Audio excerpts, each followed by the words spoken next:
add more than two vectors. To add more than two vectors, we use what's called as Polygon law of vectors. If a number of vectors can be represented both in magnitude and direction by the sides of an open convex polygon taken in the same order, then the resultant is represented in magnitude and direction by the closing side of the polygon taken in the opposite direction. Here is an example.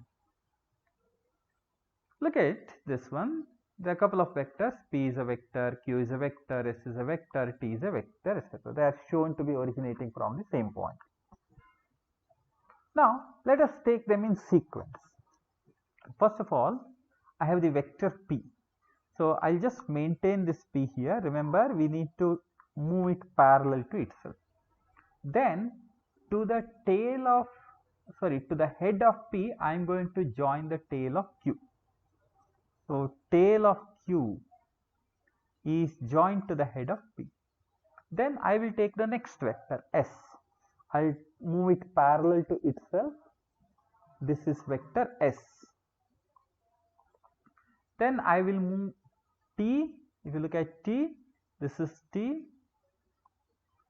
I am moving T in such a way that its tail sits on the head of S. And finally, I join the starting point of the first and the closing point of the last. This gives me the resultant. That is resultant vector R, which is given by P plus Q plus S plus T, is given by the Polygon law as described here.